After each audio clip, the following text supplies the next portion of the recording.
Let's then start talking about WPF, right? So this is a 3.0 technology, Windows Presentation Foundation. I think we've all been around long enough to see all the different user interface toolkits Microsoft has given us, right? I mean, I remember back in the day just flipping over Petzold and typing all my code by hand. I got my C library, doing it all myself, message pump, macros, and so on.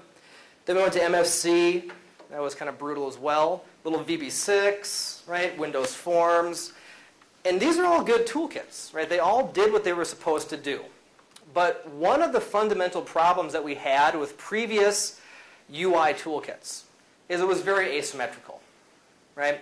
You know, when you're thinking about a real production level GUI interface, it's probably not just going to be a menu, a status bar, and a dialog, right? If you're going to really build a rich experience, you have to worry about things like, well, maybe I got to incorporate some multimedia, right? Well, if you have to do a lot of fancy multimedia prior to WPF, you were probably going to have to worry about DirectX, right? And that UI toolkit is a whole different kind of toolkit than what you would use to build up a window. Maybe you have to do some things to manipulate PDF files or XML paper specification files. Well, again, whole different API to do that. Then you got Windows Forms just for your basic control model. Two-dimensional graphics, whole different model. So the surface area was pretty huge. Each one of these things that we need had a whole different API, whole different set of types, different assemblies, and it was just kind of challenging to get all this stuff to work together. Right? And that's kind of the world that we have before WPF. So what WPF does, one of its biggest goals is to say, you know what? We want to provide a unified object model, right? A symmetrical model which allow UI designers to build up this very, very feature-rich application with one API. So these days, if you're doing things with WPF, and you need to do some fancy 3D graphics, you just use WPF. If you have to do your traditional desktop look and feel, you know, grids, menus, status bars, use WPF. You have to go ahead and do some really, you know, fancy document stylings, you can just use WPF. So we have this one object model now, right? And that is really probably the biggest reason for WPF. Unify these diverse APIs into a nice symmetrical object model. So far, so good, right? Now, another huge difference of WPF is we have a brand new entity which is called XAML. Okay? The Extendable Application Markup Language. Now, XAML is not just used for WPF. Okay, another point of confusion. XAML can literally describe any .NET type provided it has a default constructor and it's not generic. Right? So you could use XAML to model any state that you want to. But when you're working with WPF, XAML allows us to have a separation of concerns. So let's talk about that for a second. You know, speaking of MFC, way back in the day, for me at least, doc view, right? I have the data, I show the data. Well, that was a flavor of separation of concerns. The way that XAML gives us a separation of concerns is we now are able to decouple the look and feel of a window. We'll just use that term window in a very general sense right now, but it actually can work with a variety of things, from how the window operates, right? So you might say, well, I want to build the look and feel of my window with this style, right?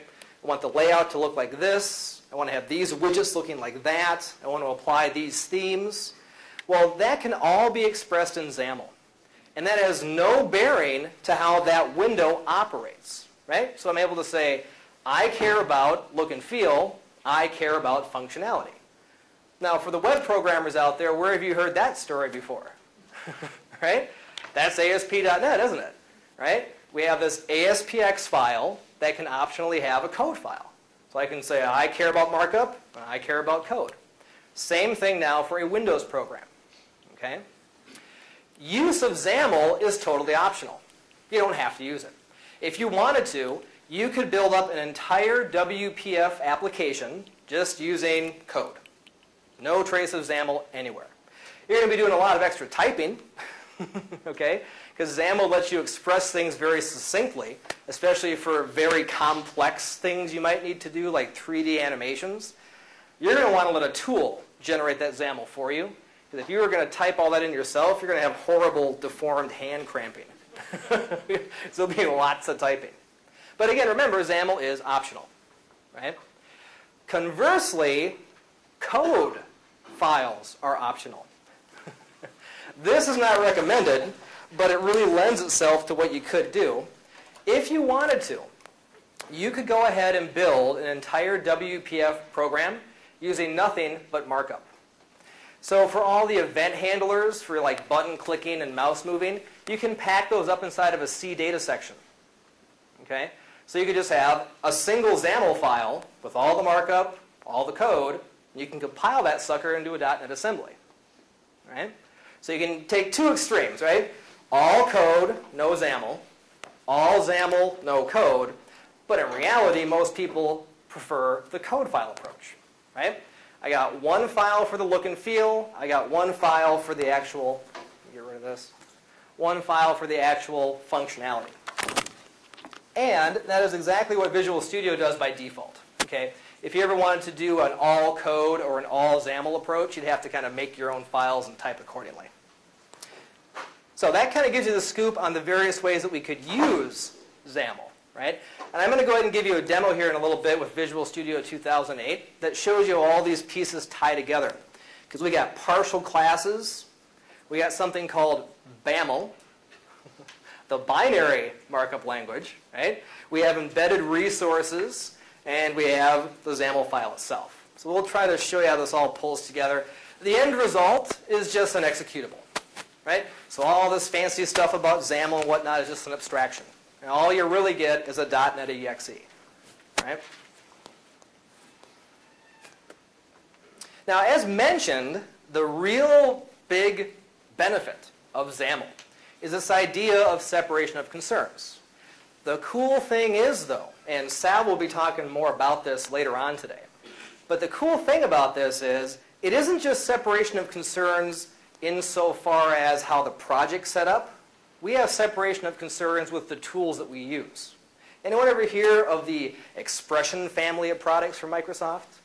Blend, right? Okay, a couple people have said yes. A lot of people saying not so much. Well, Microsoft released this whole new product lineup, right, called Expression. And there's a lot of different members of this family.